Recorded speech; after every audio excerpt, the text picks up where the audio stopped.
देवी सज्जनों नमस्कार। आप सभी दर्शकों का S25 पर हार्दिक स्वागत है। आज हम जानेंगे जैमिनी दृष्टि के बारे में। जैमिनी ज्योतिष में दृष्टियां कैसे काम करती हैं उसके बारे में जानेंगे। तो आइए अपने इस वीडियो को शुरू करते हैं।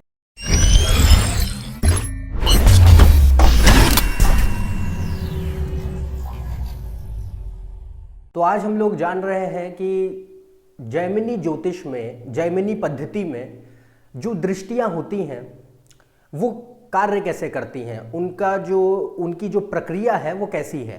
और ये पराशरी ज्योतिष से पूरी तरीके से अलग है और काफ़ी सरल एक पद्धति है जैमिनी पद्धति, जिसके माध्यम से आप आसानी से ज्ञात कर सकते हैं उन घटनाओं को जो कि किसी भी व्यक्ति के जीवन में हो सकती है। और इससे सटीकता बहुत अच्छी होती है, मतलब कि इससे जो एक्यूरेसी मिलेगी आपको वो काफ़ी अच्छे लेवल की एक्यूरेसी होती है। तो खैर हमारा ये आज इसमें लेसन 2 है। इसमें हम देखेंगे कि जो एस्पेक्ट्स हैं यानी कि जो दृष्टि हैं वो काम कैसे करती हैं। जो एक फ़र्क है दोनों जैमिनी और पराशरी दृष्टियों में, दोनों की प्रक्रियाओं में, वो जो अंतर है वो इन दोनों में काफ़ी अंतर है। और जो मेन जो अंतर है वो है कि जैमिनी ज्योतिष में दृष्टि जो है वो राशियों की दृष्टि होती है।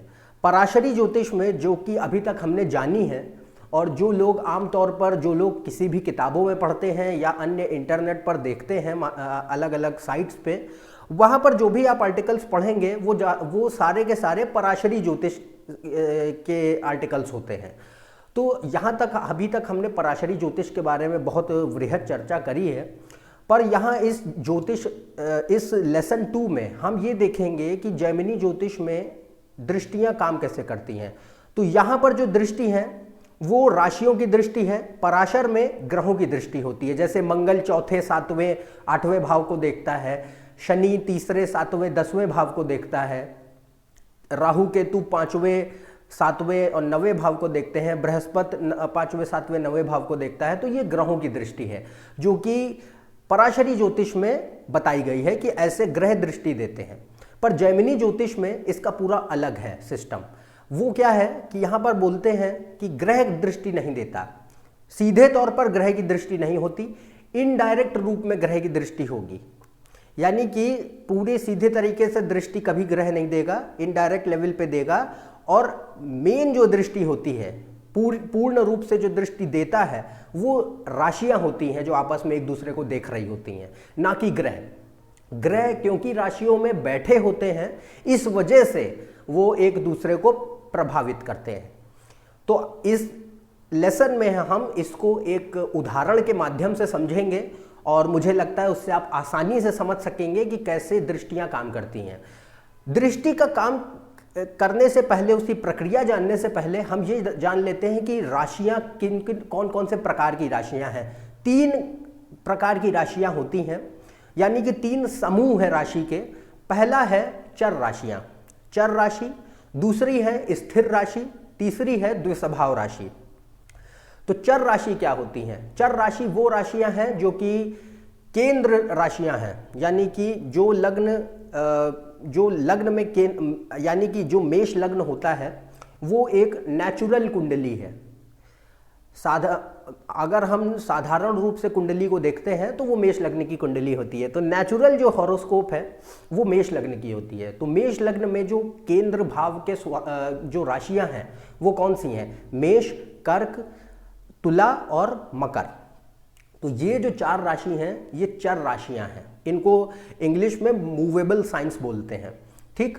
तो ये चर राशि हैं। दूसरी राशियां हैं, दूसरा जो समूह है वो है स्थिर राशि। स्थिर राशि यानी कि वृषभ राशि, सिंह राशि, वृश्चिक राशि और कुंभ राशि। ये 4 राशियां जो हैं वो स्थिर राशि में आती हैं। स्थिर राशि यानी कि फिक्स्ड साइंस, इंग्लिश में इन्हें फिक्स्ड साइंस बोला जाता है। तीसरा जो समूह है वो है द्विस्वभाव राशि यानी कि डुअल साइंस, जिनमें द्विस्वभाव इसलिए क्योंकि इनमें ऐसा इनका स्वभाव होता है जो कि 2 चीज़ों को एक साथ दिखाता हो। तो ये इसीलिए इनका द्विस्वभाव राशि इनका नाम पड़ा है। तो इनमें कौन सी राशि है? वो है मिथुन, कन्या, धनु और मीन। तो ये जो 4 राशियां हैं ये द्विस्वभाव राशि।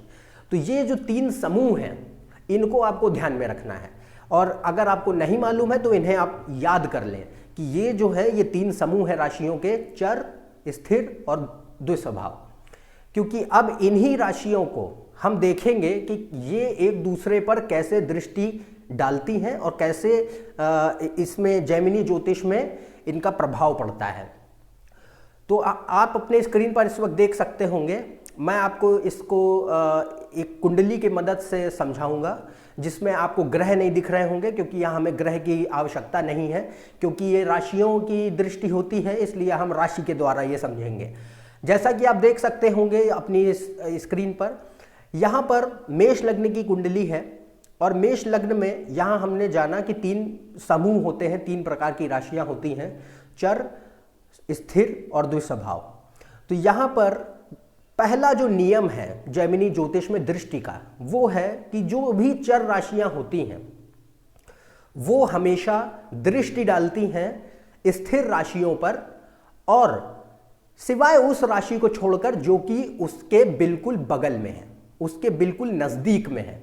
इसका अर्थ क्या है, इसको आप कुंडली में देख सकते हैं। कैसे आप इसको देख सकते हैं वो मैं आपको बताता हूं।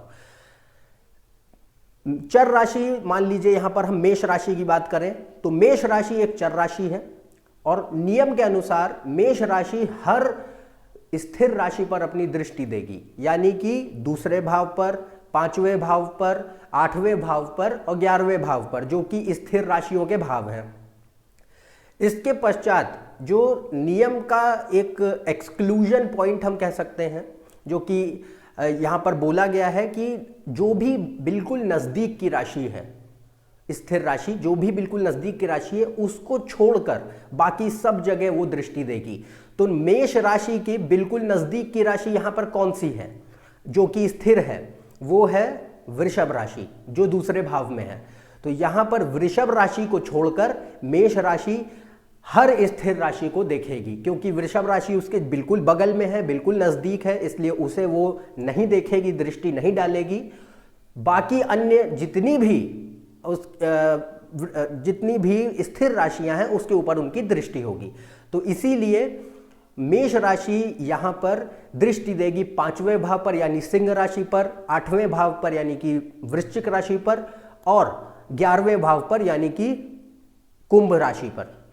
तो ये एक पहला नियम है जो कि चर राशियां कैसे दृष्टि देती हैं जैमिनी में। अब दूसरा नियम है कि जो भी स्थिर राशियां हैं वो चर राशियों को दृष्टि देती हैं, सिवाय उस राशि के जो कि उनके बिल्कुल नजदीक है, बिल्कुल बगल में है। अब यहां पर हम ले लेते हैं स्थिर राशि, मान लीजिए सिंह राशि जो कि 5वें भाव में स्थित है। तो सिंह राशि अब उस हर चर राशि को देखेगी, हर चर राशि पे दृष्टि डालेगी, सिवाय उसके जो कि उसके बिल्कुल नजदीक है। तो यहां पर सिंह राशि देखेगी 7वें भाव को जो कि तुला राशि में है, 10वें भाव को जो कि मकर राशि में है, पहले भाव को जो कि मेष राशि में है, पर चौथे भाव को वो नहीं देखेगी, क्योंकि चौथा भाव में जो कर्क राशि है वो बिल्कुल उसके नजदीक है, वो बिल्कुल उसके नजदीक है, इस एक चर राशि है, इसलिए वो उसे नहीं देखेगी। बाकी अन्य 3 चर राशियों को चर राशियों के ऊपर उसकी दृष्टि पड़ेगी। तो ये ऐसे काम करती है दृष्टि स्थिर राशियों की। तो चर राशियां जो होती हैं वो स्थिर राशियों पे दृष्टि डालती हैं, स्थिर राशियां जो होती हैं वो चर राशियों पे दृष्टि डालती हैं, सिवाय उस राशि के जो कि उनके बिल्कुल नजदीक होती है, बिल्कुल बगल में होती है। अब ये 2 प्रकार की राशियां हो गई। अगली राशि है, अब जो द्विस्वभाव राशियां बची हैं वो कैसे दृष्टि डालती हैं। उनका बहुत ही सिंपल कॉन्सेप्ट है। जो भी द्विस्वभाव राशियां होती हैं वो अपने आप में ही एक दूसरे को दृष्टि देती हैं। वो ना तो चर राशि को दृष्टि देंगी ना स्थिर राशि को दृष्टि देंगी, वो सिर्फ अपने आप में ही एक दूसरे को दृष्टि देती हैं। यानी कि यहाँ पर जो तीसरा, छठा, 9वां और 12वां भाव में जो द्विस्वभाव राशियां हैं वो एक दूसरे को दृष्टि देंगी। कुंभ, कन्या, धनु और मीन, ये एक दूसरे को दृष्टि देती हैं। ये ना तो चर राशियों को दृष्टि देंगी ना स्थिर राशियों को दृष्टि देंगी।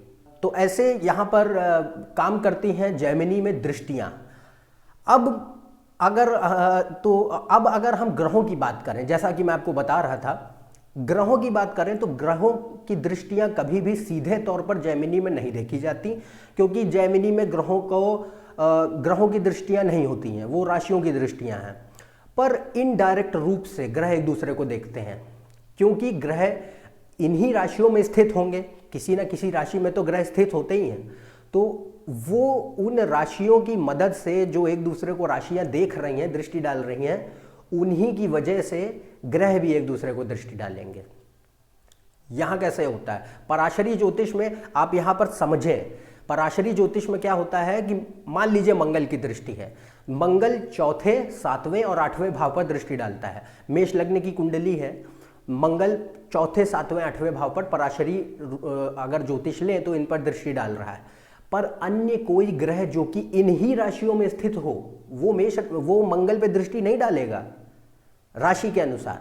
पर जैमिनी में ऐसा होता है कि मंगल यानी अन्य कोई भी ग्रह, मंगल ही नहीं कोई भी ग्रह जब स्थित होता है किसी भी राशि में, तो उसका जो संबंध है वो दूसरे ग्रह से भी बनता है, ना कि सिर्फ राशि से। वो सिर्फ दृष्टि नहीं देगा, वो दूसरे से उसको दृष्टि मिलेगी भी। इसको कैसे समझें, फिर से उसी कुंडली पे आते हैं। कुंडली आप देख सकते होंगे, मेष लग्न में अगर मंगल स्थित है और मंगल मेष राशि में स्थित है, तो मेष राशि में वो दृष्टि देगा पराशरी रूप से चौथे, सातवें और आठवें भाव को। पर अगर जैमिनी ज्योतिष के अनुसार हम देखें तो जैमिनी ज्योतिष के अनुसार जो मेष राशि है वो पांचवें और आठवें और 11वें भाव पर भी दृष्टि डाल रही है। पर क्योंकि मंगल ऑलरेडी यहां पर 8वें भाव पर दृष्टि डाल रहा है, इसलिए मंगल को अन्य 2 भावों पर उसकी दृष्टि और पड़ेगी। क्योंकि वो मेष राशि में स्थित है, इसलिए मेष राशि में मंगल के गुण आएंगे, और मंगल क्योंकि मंगल की ही राशि है, इसलिए मंगल का पूरा प्रभाव अब 5वें और 11वें भाव पर भी पड़ेगा। इसलिए अब देख लीजिए यहाँ पर कोई भी ग्रह, मान लीजिए बृहस्पति है, बृहस्पति 11वें भाव में स्थित है। अगर हम पराशरी रूप से देखें तो 11वें भाव पर मंगल की दृष्टि किसी भी तरीके से नहीं पड़ सकती, पर फिर भी यहाँ पर मंगल का प्रभाव बृहस्पति पर पड़ेगा। क्यों? क्योंकि जैमिनी ज्योतिष के अनुसार मेष राशि कुंभ राशि पर दृष्टि डाल रही है, और क्योंकि मंगल मेष राशि में स्थित है, इस वजह से उसका प्रभाव जो ग्रह कुंभ राशि में बैठा है 11वें भाव में बृहस्पति, उसके ऊपर भी पड़ेगा।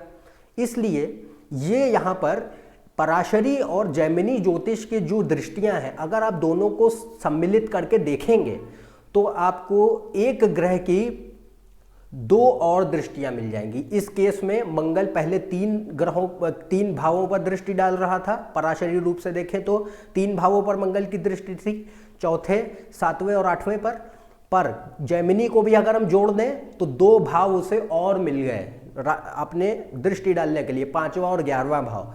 तो जब भी हम विश्लेषण करते हैं तो क्या होता है कि हम खाली अगर पराशरी विधा को अगर हम फॉलो कर रहे हैं तो उसी को ही देखते रहेंगे और हम इन दृष्टियों को भूल जाते हैं। पर कई सारी घटनाएं जीवन में ऐसी भी होती हैं जिनमें अगर आप ज्योतिष को लगाने जाएंगे तो आपको उनका रिजल्ट नहीं मिलेगा। आपको लगेगा कि ऐसी कोई दशाएं नहीं चल रही थी जिनमें ये घटना व्यक्ति के जीवन में घटी। उसका कारण होता है कि आपने जैमिनी ज्योतिष को शायद अपने एनालिसिस में ना लिया हो, आप सिर्फ पराशरी की तरफ जा रहे हो। तो ये एक कॉम्प्रिहेंसिव अप्रोच है, यानी कि आप 2 सिस्टम्स को यानी कि जैमिनी और पराशर दोनों को मिला करके देखें, तब आपकी एक्यूरेसी बढ़ेगी। आपको आसानी से दिख सकेगा कि हाँ ऐसी भी घटनाएं हो सकती हैं, उनका कारण पता चल सकेगा। तो ऐसे कोई भी ग्रह और राशियां जैमिनी ज्योतिष में एक दूसरे पर दृष्टि डालती हैं, उनका कार्य होता है। और ऐसे ही अन्य ग्रहों के साथ भी है। यहाँ तो हमने उदाहरण के रूप में मंगल लिया है, आप किसी भी ग्रह को ले सकते हैं। मान लीजिए शनि स्थित हो, 9वें भाव में, इसी मेष लग्न की कुंडली में, तो 9वें भाव में अगर शनि स्थित होगा तो अगर पराशरी रूप से देखें तो शनि 11वें भाव पर, तीसरे भाव पर और छठे भाव पर दृष्टि डालेगा। पर अगर हम जैमिनी को भी जोड़ दें तो क्योंकि वो स्थित है एक द्विस्वभाव राशि में यानी कि धनु राशि में, तो धनु राशि क्या है, एक द्विस्वभाव राशि है, द्विस्वभाव राशि एक दूसरे को देखती हैं, तो उसका प्रभाव जो है वो अब 12वें भाव पर, तीसरे भाव पर और छठे भाव पर भी पड़ेगा। तो ऐसे आपको देखना है, यहाँ पर राशियाँ जो हैं एक दूसरे को दृष्टि डालती हैं, ग्रह एक दूसरे को दृष्टि नहीं डालते, पर ग्रहों का प्रभाव एक दूसरे के ऊपर आता है। अगर खास तौर से द्विस्वभाव राशि में अगर कोई भी ग्रह स्थित हैं तो आप ये देख सकते हैं कि उनका प्रभाव और ज़्यादा बढ़ेगा, क्योंकि द्विस्वभाव राशि एक दूसरे को ही दृष्टि डालती हैं। इसलिए मान लीजिए इसी केस में शनि 9वें है और बृहस्पति 12वें में है, तो किसी भी पराशरी ज्योतिष के अनुसार शनि बृहस्पति पर दृष्टि नहीं डाल सकता, पर जैमिनी ज्योतिष का अगर हम देखें दृष्टि, तो बृहस्पति और शनि एक दूसरे को देख रहे होंगे। कैसे? क्योंकि दोनों द्विस्वभाव राशियों में स्थित हैं, इसलिए एक दूसरे पर दोनों की दृष्टि पड़ेगी। तो ये एक म्यूचुअल एस्पेक्ट है जो कि जो कि पराशर ज्योतिष में तब बनता है जब एक ग्रह आमने सामने हो, 1-7 एक्सिस पे हो एक दूसरे से, तभी बनता है। पर जैमिनी ज्योतिष में ये ऐसे भी बन सकता है जब एक ग्रह किसी भी राशि में स्थित है और वो राशि दोनों राशियां आपस में एक दूसरे को परस्पर देख रही हो। तो ऐसे दृष्टियां जैमिनी ज्योतिष में काम करती हैं। मेरे ख्याल से अब आपको समझ आ गया होगा कि एस्पेक्ट्स यानी कि दृष्टियां जैमिनी ज्योतिष में कैसे काम करती हैं। तो और भी हम चर्चा करेंगे अगले वीडियोस में, और जानेंगे और भी बेसिक चीज़ों के बारे में जो कि जैमिनी ज्योतिष से जुड़ी हुई हैं। हम जानेंगे कि अरुध लग्न क्या है, चरदशा कैसे काम करती है, चरदशा है क्या, उसका आकलन कैसे किया जाता है, और उपपद क्या है, कारकांश क्या है।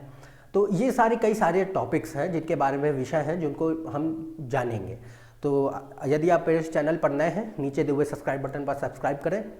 ज़्यादा जानकारी और के लिए आप मेरे ट्विटर और फेसबुक पेज पर भी जा सकते हैं। तो अन्यथा हम आपसे अगले वीडियो में फिर से मिलेंगे, तब तक के लिए आज्ञा दें। नमस्कार और धन्यवाद।